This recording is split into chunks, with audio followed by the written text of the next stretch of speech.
এই দেশ আমার বাংলাদেশ, এত ধর্ষণ হইতেছে, কোনো বিচার নাই। কিসের তদন্ত? আমার চাক্ষুষ প্রমাণ, ভিডিও টিডিও দেখাইতেছে যে আমি মইরা যাইতেছি, অমুকের মারতেছি, এরকম হয় না? আবার কিসের তদন্ত? দুই সাইডের সমানে সাইজ করে দিলে পুরো দেশ ঠান্ডা হয়ে যায়। আমাকে বরিশালে কয় না, ভূত সারামু কারে দিয়া, এই যদি ভূতে পায়, চোর পাহারা দেবে, সেই পাহারাদারও যদি চোর হয়, তার চোর ফিরাবে কেমনে? ইব্রাহিমের আল্লাহ স্বপ্ন দেখায়, তোমার কলিজার আপনকে তুমি কোরবান দাও। ইব্রাহিম নবী 100 উট কোরবানি দিলেন। এভাবে 3 দিন পর্যন্ত স্বপ্ন দেখার পরে দেখে না, হয় না। ইব্রাহিম নবী বুঝতে পেরেছেন আমার ইসমাইলের ছাড়া আর আমার প্রিয় কেউ নাই। ইব্রাহিম নবী খুঁজিয়া ইসমাইলের ডাইকা কয়, বাবা ইসমাইল, আমার বুকে আয়। ইসমাইল আসতে চায় না, চিনতে পারে না ইনি আমার বাবা। ইব্রাহিমকে, আমি তোর বাবা ইব্রাহিম। দইরা যখন ঘরের মধ্যে নিল, কান্নাকাটি শুরু হয়ে গেল। ইব্রাহিম নবী বলে, দেরি করা যাবে না, মালিকের দাওয়াতে যাব, ইসমাইলের গোসল করাইয়া নতুন পোশাকে সাজাইয়া দাও। মা হাজেরা ভাবলেন দুনিয়ার কোন বাদশা দাওয়াত দিছে, আসলে যে জবাই করার জন্য আল্লাহ ডাকছে তা বুঝেন নাই। মা হাজেরা মনের মতো গোসল করাইয়া পোশাক পরায় সাজায় যখন বাবার হাতে দিছে, ইসমাইলের নিয়ে বাবা আগে আগে হাঁটতেছে, ইসমাইল পেছনে হাঁটে, সুরিয়ার রশি দেখেও না। যখন মিনা বাজারে হাজী সাহেবরা যেখানে কোরবানি দেয়, ওখানে নিয়ে হাজির হওয়ার পর ইব্রাহিম নবী চিন্তা করলেন, যেই ছেলেটারে জবাই করব আল্লাহর হুকুমে, ওর অন্তরের কি হালাত একটু পরীক্ষা করি। ইব্রাহিম নবী সন্তানটাকে বললেন, ইন্নী আরা ফিল মানামি আন্নী আযবাহুকা ফানজুর মাযা তারা। ও বাবা ইসমাইল, আমি স্বপ্ন দেখি তোমাকে জবাই করতেছি, বলো তোমার কি মতামত। ও আল্লাহর বান্দারা, আল্লাহর মোহাব্বত কাকে বলা হয়? ইসমাইল এই কথা শোনা মাত্রই ডাক দিয়া কাইয়া, আবা তিফআল মা তুমার সাতাজিদুনি ইনশাআল্লাহু মিনাস সাবিরিন। আব্বা জান, আপনি স্বপ্ন দেখছেন, তাড়াতাড়ি তা বাস্তবায়ন করেন। আমি ইনশাআল্লাহ, আমাকে আপনি ধৈর্য ধারণকারীদের মধ্যেই পাবেন। তাড়াতাড়ি আমাকে শোয়াইয়া জবাই করেন। তবে আব্বা জান, এই কথাটা যদি একটু বাড়ি বসে বলতেন, আমি আমার মায়ের থেকে চির বিদায়ের সালাম জানাইয়া আসতাম, আমার মায়ের থেকে বলে আসতাম, বলেন নাই, কোনো দুঃখ নাই। আপনি আমাকে জবাই করিয়া যখন চলে যাবেন, আমার আম্মু জান ইসমাইলের তালাশ করবে। আপনি যদি একা ঢুকেন, আমার মা ইসমাইলের না পাইয়া পাগল নির্মত হয়ে যাবে। আপনি আমার মাকে ধমক দিবেন না, আমি ইসমাইলের পক্ষ থেকে সালাম জানাইবেন। আর আমার আম্মাকে সান্ত্বনা দিয়া বলবেন, কিয়ামতের ময়দানে সন্তান ইসমাইলের সাথে মোলাকাত হবে। আব্বা জান, আপনি তাড়াতাড়ি আমাকে উপর করে শোয়াইয়া দেন। যদি চিৎভাবে শোয়া দেন, আপনি জবাই করতে গেলে নজর লাগবে, আপনি মায়ার কারণে জবাই করতে পারবেন না। আব্বা জান, আপনার চোখ দুইটা রুমাল দিয়া ভালো করে বাঁধে, আমার হাতে পায়ে রশি দিয়া ভালো করে বাঁধে। জবাই করার সময় যদি আমার হাতে পায়ের নড়াচড়া আপনার গায়ে লাগে, বেয়াদবি হবে, আল্লাহ বেজার হয়ে যাবে। এমন এক করুণ ইতিহাস যে বাবাকে জবাই করার জন্য, বাবা সন্তানকে জবাই করার জন্য রেডি। আমার মাওলার কুদরতি অন্তরে মায়ার আগুন জ্বইলা উঠছে। আল্লাহ ডাক দিয়া কয়, ছুরি আমার ইসমাইলের একটা পশমও যেন ক্ষতি না হয়।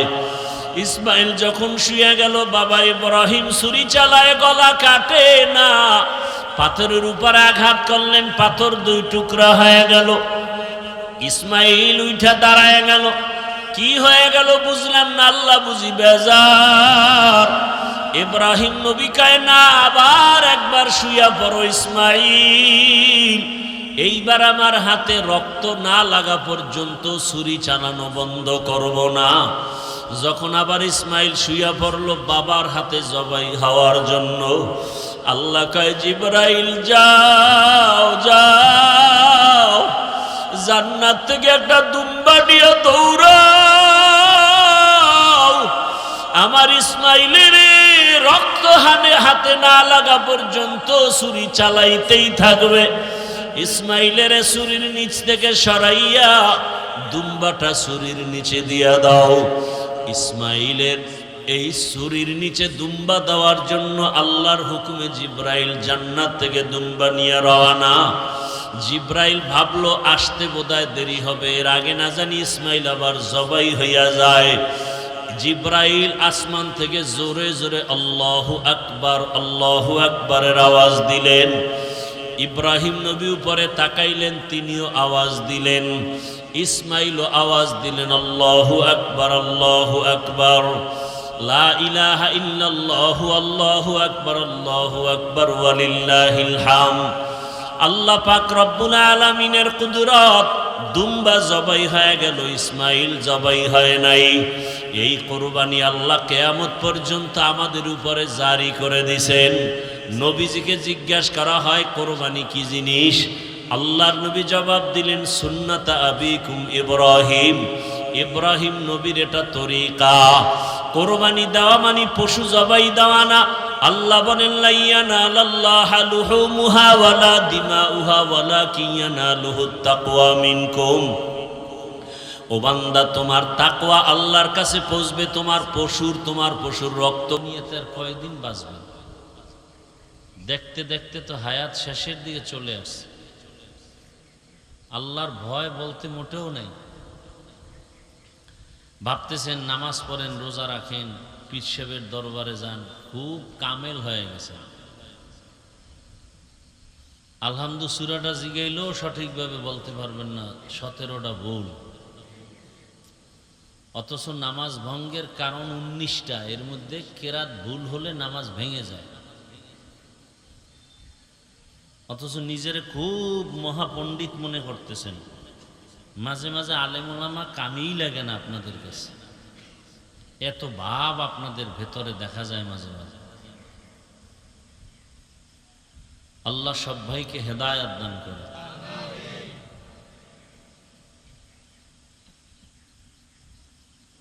কত সাধারণ মানুষ আলেম ওলামার উপরে কর্তৃত্ব খাটায়, মসজিদের ইমাম সাহেবরে অর্ডার দেয়, অর্ডার, মুয়াজ্জিনের ধমক দেয়, ইমামরে ধমক দেয়, এই হুজুর মসজিদে ময়লা কেন? মসজিদ ময়লা কেন এ জবাব দিবে সভাপতি, এ জবাব দিবে সেক্রেটারি, কমিটি, এলাকাবাসী। এটা তো ইমামের কাম না, মুয়াজ্জিনের কাজ না। মানে একটু ভাব আছে তো, টাকার গরম আছে, একটু দেখাইল। জাহান্নামে যাওয়ার একটা রাস্তা লাগবে না? গুনাহ করার একটা সুযোগ লাগবে না? কিয়ামত পর্যন্ত এই জমিনে আর কোনোদিন নবীজি আসবেন না, সাহাবায়ে কেরাম আসবেন না। তো কিয়ামত পর্যন্ত এই জাতিকে তো সঠিক জান্নাতের পথ দেখাবেন কোরআন হাদিস অনুযায়ী উলামায়ে কেরাম। সে আলেমদের সাথে বেয়াদবি কেন? সে আলেমদেরকে চোখের কাটা দেখেন কেন? ভাগ করেন কেন? এই আলেম আঙ্গো, ওই আলেম আমাদের না, কেন ভাগ করেন? বলবেন আলেমরাও তো করে। এটা আল্লাহর উপরে ছেড়ে দেন না, দেখেন মরার আগেই দেখবেন যে পতন শুরু হয়ে যাবে। আল্লাহর উপরে ছেড়ে দেন। আপনি শুধু শুধু মন্তব্য করে গুনাহগার হবেন কেন? আপনি কিছু বলে শুধু শুধু গুনাহগার হইেন না, আল্লাহর উপরে ছেড়ে দেন, নগদ বিচার দেখবেন, নগদ। কারণ রসুল ১৫০০ বছর আগে বলে গেছেন দুনিয়াতে সব থেকে খারাপ হবে একদল ওলামা, আবার একদল ভালো হবে ওলামা। তো রসুল বলে গেছেন।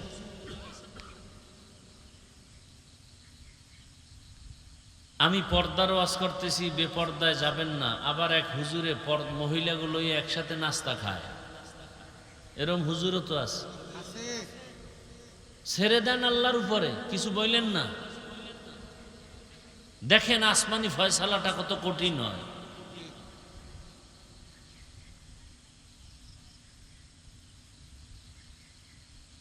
সব জায়গায় চালাকি চলে না তো। আল্লাহর কোরআন, ধর্ম, ইসলাম নিয়ে চালাকি করলে শাস্তি মরার আগেই শুরু হয়। চোখে তাকায় তাকায় দেখবেন, এত টেনশন করেন কেন? আপনি আপনাকে নিয়ে চিন্তা করেন, আপনার ছেলের কি খবর, আপনার মেয়ের কি হালাত, আপনার স্ত্রীর কি অবস্থা, ঈমান আমলের কি খবর, সেই চিন্তা করেন। আপনি মরে গেলে আপনার কবরে কি উপায় হবে? আপনার ছেলে কি একটু কোরআন তেলাওয়াত করে দোয়া করতে পারবে? সেই ছেলে বানাইছেন। আপনার মেয়ে কোরআন তেলাওয়াত করে দোয়া করবে, আপনার স্ত্রী নামাজের মুসাল্লায় দোয়া করবে, এমন কিছু তৈরি করেন। এই চিন্তা করলে অন্যের চিন্তা করার টাইম কোথায়?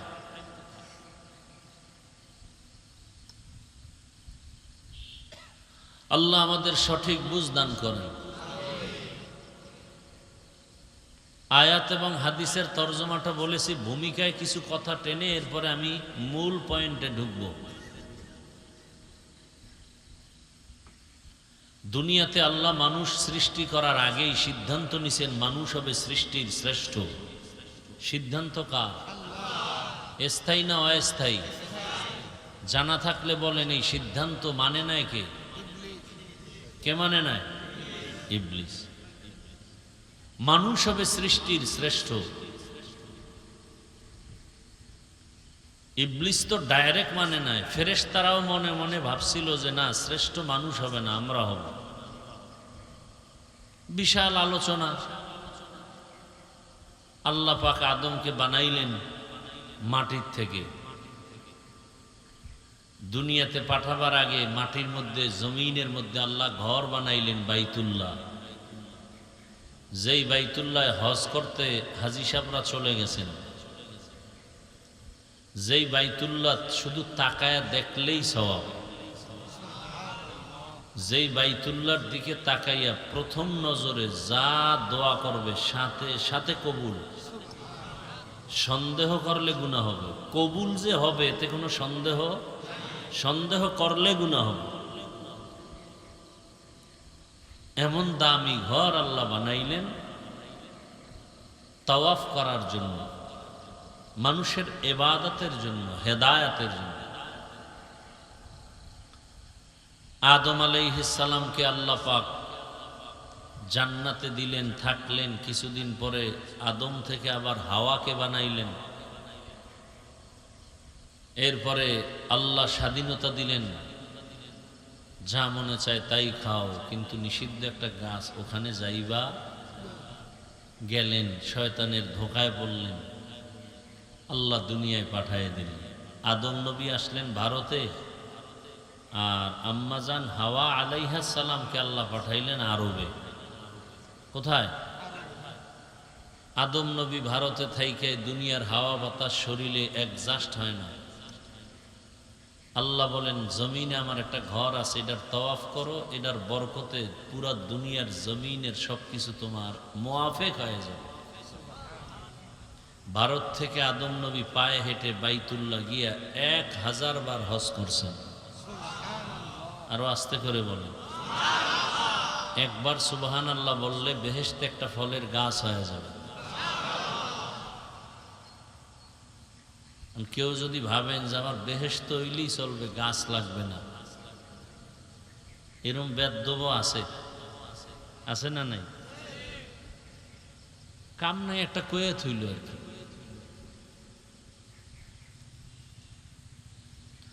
আল্লাহ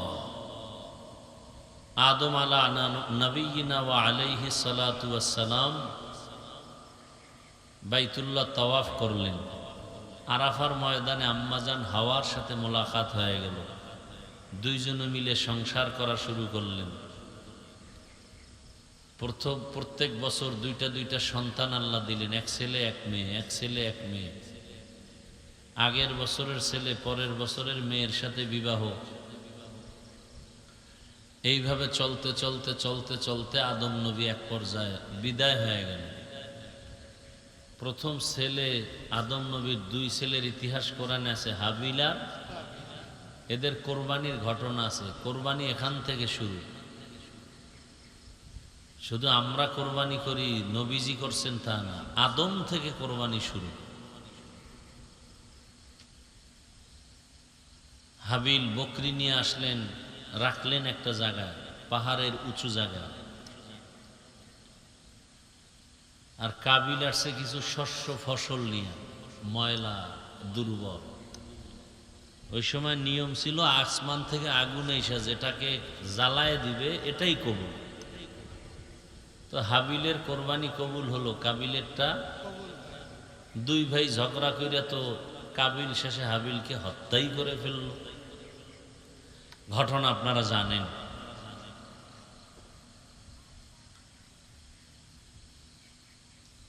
আদম নবী এক পর্যায়ে বিদায় হয়ে গেলেন।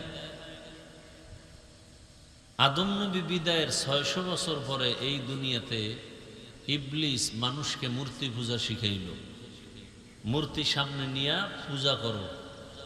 যেই নবীরে সামনে বইয়া দেখে পূজা কর্তা, ওই নবীরে সরাসরি না দেখলেও তার ছবি দেখলে তো একটু আগ্রহ বাড়বে। এই প্ররোচনা দিয়ে মূর্তি পূজা শিখাইল আদম নবী বিদায়ের 600 বছর। এই মূর্তি পূজা করতে করতে করতে করতে পুরা দুনিয়ার মানুষ 600 বছর আরো মূর্তি পূজা করলো। এমন অবস্থা যে একটা মানুষও দুনিয়াতে মূর্তি পূজার বাইরে ছিল। আল্লাহর সাথে শিরিক করা বড় গুনাহ। মানে আল্লাহর মতো আরো একজন আল্লাহ আছে, অর্থাৎ আল্লাহ যা পাবেন এটা আর একজনকে দেওয়ার নাম শিরিক। সেজদা কে পাবেন? এটা আর একজনকে দেওয়ার নাম শিরিক। জিকির আজকার নামাজ রোজা ইবাদত কে পাবেন? এটা আর একজনকে দেওয়ার নাম শিরিক। সব থেকে বেশি আমি আল্লাহর গোলামি করব আল্লাহর, এটা আল্লাহই পাবেন, আর কেউ আর একজনকে ওইভাবে গোলামি করার নাম শিরিক। আর এই যত শিরিক আছে এর মধ্যে মারাত্মক শিরিক হইল মূর্তি পূজা। অনেকে মূর্তি সামনে নিয়ে মূর্তির কাছে কিছু চায়। আর আপনাদের মধ্যে কিছু মানুষ আছে এরা যদিও চায় না, কিন্তু ঘরে আলমারি সুকেশ বোঝাই মূর্তিতে বাঘ ভাল্লুক বানর পুতুল কিনে নিছে, কান্না করে বাচ্চা, কান্না থামানোর জন্য পুতুল কিনছে। আর এখন তো গুনাহ করতে গেলে বাজারে যাওয়া লাগে না, সবার ঘরে ঘরে তো পকেটে পকেটে গুনার ফ্যাক্টরি আছে। কি? মোবাইল। এটা তো সবার কাছে। সিনেমা হলে এখন আর লাগে?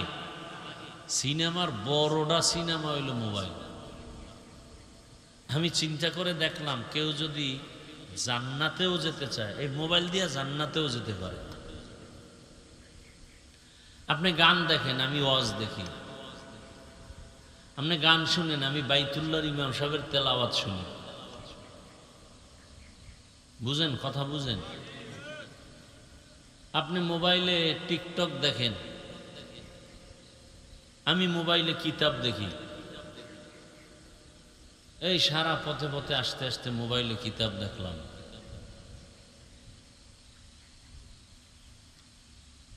তাহলে আপনি এই একই জিনিস দিয়া চাইলে জান্নাতেও যেতে পারেন। কি কামাই করতেছেন হিসাব করেন। কই টাকাওয়ালা টাকার পিছনে বাহাদুরি করে তো টিকতে পারলো না কেউ। ক্ষমতার মাস্তানি করে টিকতে তো কেউ পারলো না। কিসের বাহাদুরি করে? বরং বাহাদুর তো আল্লাহর রহমতে কোরআনওয়ালারা, হাদিসওয়ালারা। এমপি টেলিফোন করে দোয়া নেয়, মন্ত্রী দোয়া নেয়, প্রধানমন্ত্রী আলেমদের দোয়া নেয়, ঠিক নেই? তাহলে এটা হইল পাওয়া।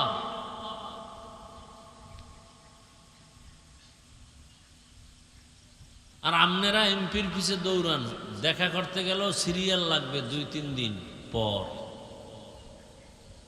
আমগো সিরিয়াল লাগবে? আসলে কি বুঝের অভাব। দেখেন এখানে আমরা যারা বসা আছি সবাই মুসলমান না? নাকি সন্দেহ আছে? সবাই মুমিন না? আপনাদের আল্লাহ আমার আল্লাহ কি 2 জন? কয়জন? কোরআন, হাদিস, নবী, কালেমা, ধর্ম। কি আমাকে সবার ধর্ম এক না? কি নাম? ইসলাম। কালেমাও কি এক? আমাকে কবরে যাওয়ার সময় কাফনের কালার কি? কবরের সাইজও কি এক? কবরের 3 প্রশ্ন তাও কি? দেখেন, এক আল্লাহ, এক নবী, এক কোরআন, এক হাদিস, সব এক। অথচ আপনাকে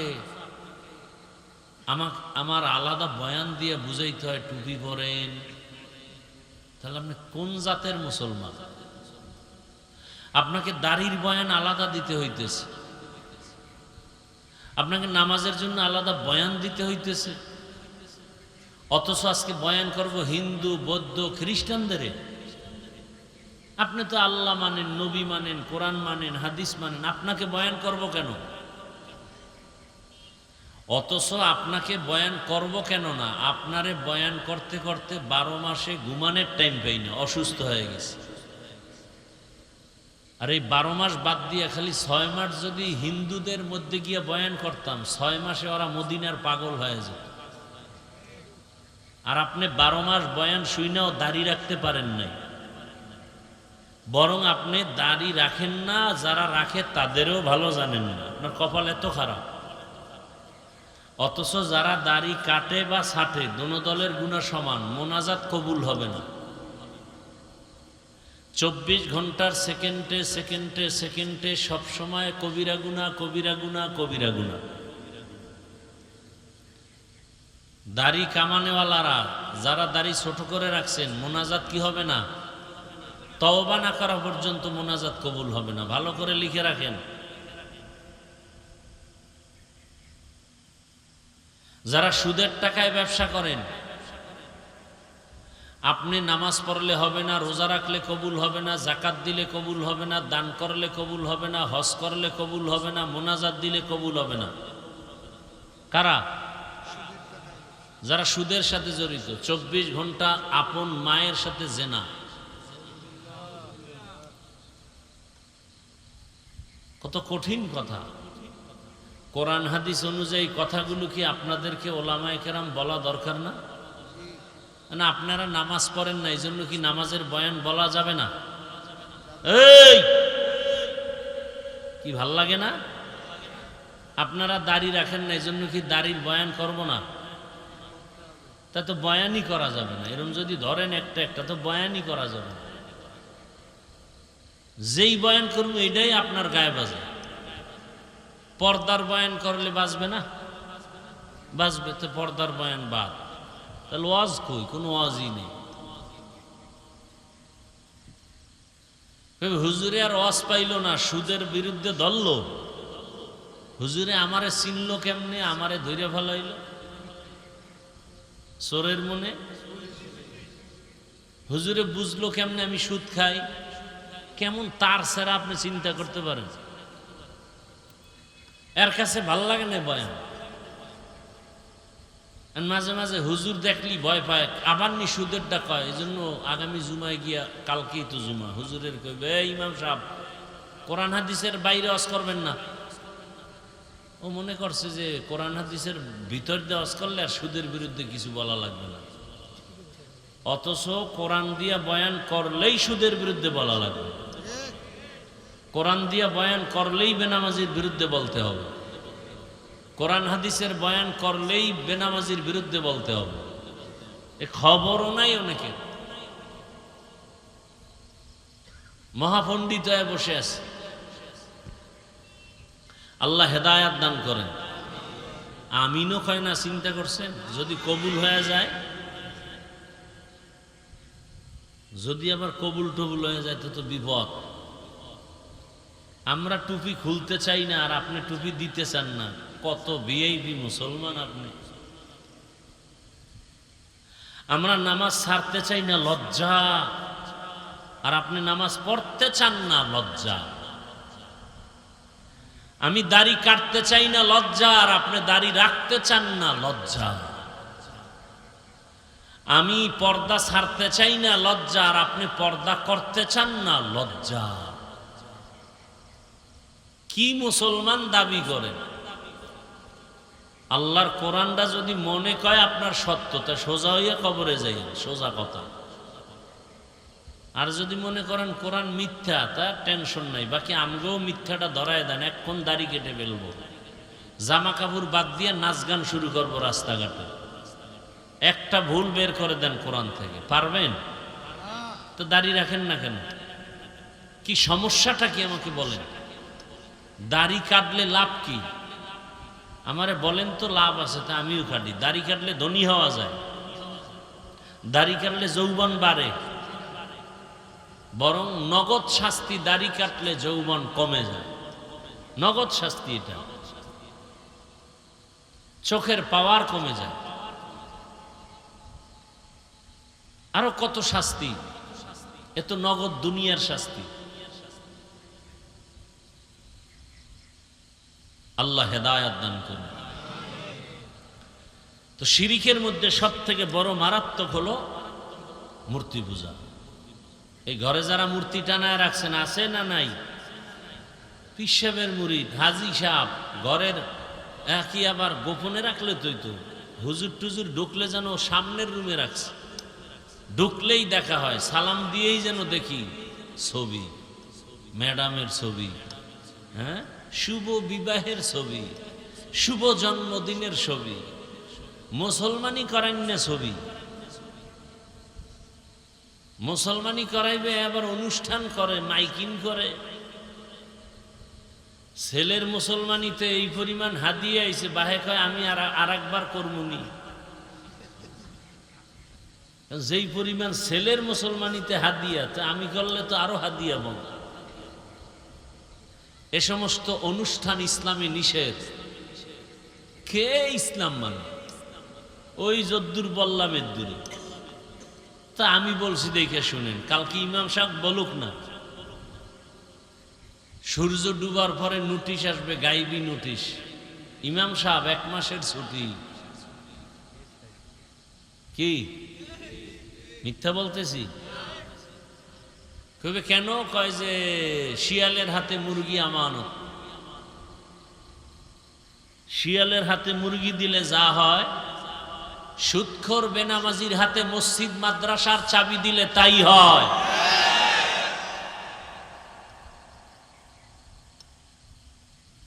আল্লাহ হেদায়াত দান করুন। এই বয়ান করার লোক নাই এখন। আমিও যদি না করি তাহলে আর বয়ান কি হবে? আমরা যদি আপনাদেরকে সতর্কতার জন্য না বলি, কে বলবে? তো আদম নবী মূর্তি পূজা চলে যাওয়ার 600 বছর পরে শুরু হলো, আরো চললো 600 বছর। মূর্তি পূজা চললো কত বছর? টোটাল কত বছর হইল? 1200 বছর পরে আল্লাহ জমিনে পাঠাইলেন নূহ আলাইহিস সালামকে। নূহ নবী আইসান দাওয়াত দিলেন ইসলামের পক্ষে, আল্লাহর পক্ষে 950 বছর। কত বছর? এই 950 বছরে মুমিন হইছে, মূর্তি পূজা ছাড়ছে 40 জন। কয়জন? আর আল্লাহ জানায় দিলেন নূহ 950 বছরে 40, আর কাম নাই। তুমি দাওয়াত দিলেও আর না দিলেও আর কেউ মূর্তি পূজা ছাড়বে। নূহ নবী কয় যদি আর মূর্তি পূজা কেউ নাই ছাড়ে, গজব দিয়া মাইরে ফেলাও। قال نوح رب لا تذر على الأرض من الكافرين ديارا إنك إن تذرهم يضلوا عبادك ولا يلدوا إلا فاجرا كفارا رب اغفر لي ولوالدي ولمن دخل بيتي مؤمنا وللمؤمنين والمؤمنات ولا تزد الظالمين إلا تبارا। দোয়া কবুল হয়ে গেছে। আল্লাহ বলেন, নে নূহ, দোয়া তোমার কবুল, গজব আসবে, দুনিয়ার সব ধ্বংস করে ফেলবো। তবে তুমি আর তোমার সাথে আছে কয়জন? 40 জন মুমিন। এদের কেউ কি মাইরে ফেলাম? কয় না। কয় তাহলে একটা কিস্তি বানাও। কি বানাও? এই ঘুমাইতেছেন?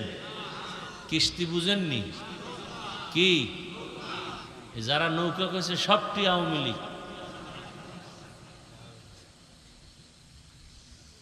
নূহ নবীকে আল্লাহ বললেন এমন একটা কিস্তি বানাও যে কিস্তিতে তুমি 40 জন মুমিন নিয়ে তোমার 3 সন্তান নিয়ে উঠবা, সাথে থাকবে এক জোড়া হাতি, এক জোড়া গরু, এক জোড়া বাঘ, এক জোড়া ঘোড়া, এক জোড়া বকরি, এইভাবে জোড়ায় জোড়ায় জোড়ায় জোড়ায়।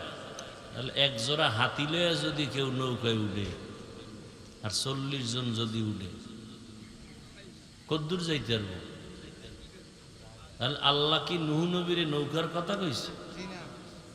কি কি হইব? জাহাজ। কি হবে? কয়েকতলা বিশিষ্ট জাহাজ বানাইছেন, আন্দাজি কয়ে দিল নৌকা। এটা ভুল কথা। এটা কি কথা? গলত মশহুর। কি হবে, নৌকা না জাহাজ? নূহ আলাইহিস সালাম জাহাজ বানালেন, পানি বন্যা শুরু হয়ে গেল। 40 জন মুমিন সহ নূহ নবীর 3 সন্তান আর 1 সন্তান উঠে নাই, নূহ নবীর সাথে গাদ্দারি করে বাহিরে রয়ে গেল কেনান। দীর্ঘ 40 দিন আসমান থেকে বৃষ্টি, জমিন থেকে পানি বাড়তেছে, উপর থেকেও পানি নামতেছে। কয়দিন? কেনান কইছিল পাহাড়ের উপরে উঠে আমি দাঁড়ামু, পানি আমারে পাইতো না। 40 দিনের বৃষ্টি আর নিচের সাগরের পানি বাড়তে বাড়তে পাহাড়ের উপরে কেনান মারা গেল। দুনিয়ার সব শেষ, পুরা জমিনটা একেবারে খোলা ময়দান হয়ে গেল, পুরা জমিন। এমনকি বাইতুল্লাহ যে ছিল সে বাইতুল্লাহ নিশ্চিহ্ন হয়ে গেছে, সমান।